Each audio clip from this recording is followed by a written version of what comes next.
Hello viewers, 4DIYers here with another tutorial video for everyone.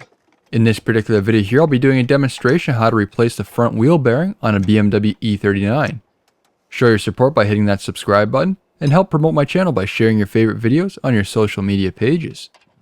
This particular vehicle I'm working with here today is a 1997 BMW 540i. A faulty wheel bearing normally makes a grinding or howling sound when driving down the road. However, before it came to that point, I managed to catch this problem by rotating the bearing by hand, and I will show you what that sounds like in a moment once removed. Start by removing the wheel that is affected, safely elevate the vehicle, and place the vehicle on blocks or an axle stand. The steering will most likely need to be altered from left to right for comfortable access to certain fasteners. First on the list is removing the brake assembly. I've already popped off the retainer for the pad sensor off the bleeder screw. Then remove the two plastic caps covering the Allen head bolts for the slide pins using a standard screwdriver. It may help to turn the steering wheel to get access with a Johnson bar if they're excessively tight. These use a 7mm Allen key or socket. Here I'm using an Allen socket, which is on my 1/2" drive ratchet. The top will need a 5" extension, the bottom is just an Allen socket and ratchet. Remove the cap on the master cylinder to relieve any pressure when compressing the piston in the caliper. Using interlocking pliers, push the piston back. This will help get the pads past a rotor lip if there is one.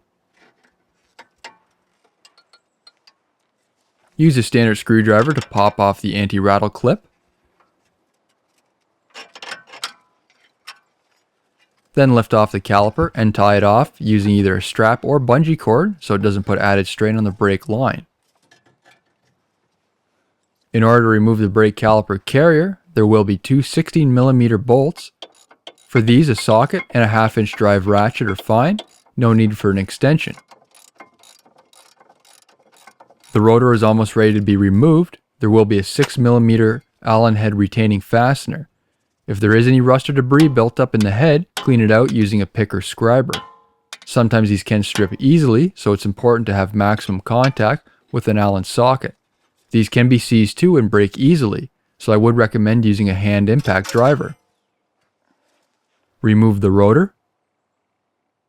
Considering I have Sachs front struts, a little more work is involved, unfortunately. The Sachs shock is slightly longer than compared to the BMW OEM unit, so the pinch connection on the spindle assembly will need to be loosened and the spindle will need to be dropped down slightly. Remove the 18mm nut first, and the bolt that's connected to is a 16mm. There is one main bolt for the pinch assembly. The bolt will need to be removed to get the connection to separate a little. Mine was filled with some debris, so it took a little more work to remove it. I ended up reinstalling the nut onto the bolt so it's flush with the threads at the end. This greatly reduces the risk of damaging the threads on the bolt or nut. Of course, using an impact gun would make the job much easier, but I know not everyone has access to those. So here I'm using all manual tools to show it's possible. First using a hammer to get it moving. Then after a punch, I did rotate the bolt at times to help break up any dirt buildup in the hole which it was seated into. Next I removed the 16mm bolt above the pinch clamp to disconnect the sway bar link. You may need to jack up the spindle assembly to remove the tension on the sway bar. The sway bar needs to be disconnected in order for the spindle to drop down further. Now you can push down the spindle assembly. Unfortunately it was stuck, so you may need to use some force. Considering the wheel bearing is getting replaced, I use that as a hammer point. Using a metal hammer on the aluminum will damage the casting and you may risk cracking it. So instead use a dead blow hammer which will protect the casting. And here's what a faulty wheel bearing does sound like. Beyond being heard, this can also be felt by hand too. It will have somewhat of a grinding feel, not smooth or stiff compared to what a new bearing might feel like. Now the fun part is removing the wheel bearing bolts. These had red high strength thread locker, and instead of fighting with them, you can use heat, but it's rather close to the shock, so as a safety standpoint I wouldn't recommend it. If you haven't seen my previous video, I used brake cleaner to soften up the thread locker, which made it easier to remove.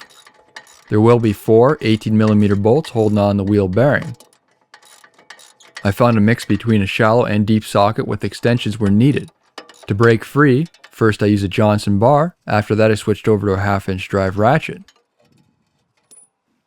Once the bearing is removed, this is what the mounting face looks like. And to give you a peek at the backside, we can see the bolt hole locations. Again, there is 4 18mm bolts in total. If you leave the strut in place, the top bolt can't be fully removed. Here's the wedge I used to separate the clamp for extra movement. If you do use a wedge, only apply light pressure and do not force it into the gap, as you can risk damaging the casting of the spindle assembly. Clean up the mounting surface with some light grit sandpaper to remove any dirt which may cause mounting issues. I have already cleaned up these bolts. Use a wire brush to remove any dirt and the old red thread locker.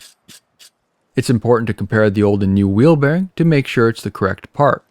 Here's the old and new assembly side by side. Install the new hub. Use one bolt to hold it in place first. For this I'm using a medium grade thread locker instead, so it can be easily disassembled for the next maintenance interval. With the medium grade thread locker and the bolts properly torqued, we won't have any issues of them loosening up. If you've noticed, my strut was removed, both my ABS sensor bolts had snapped off. If you didn't see my Instagram post on this, long story short, I drilled out both the bolts, what was left of them, and then cleaned the holes up using a tap. Tighten up the new bolts for the wheel bearing in a crisscross pattern so the flange pulls down evenly. Torque specs for the 18mm bolts is 75 foot-pounds. Then when you're ready, push the strut up into place using a jack. There will be an alignment sticker for left or right side. Align that, and then tighten the pinch clamp. The torque spec for the pinch clamp bolt is 50 foot-pounds. Before I conclude this video, here's what the faulty wheel bearings does sound like once it's removed.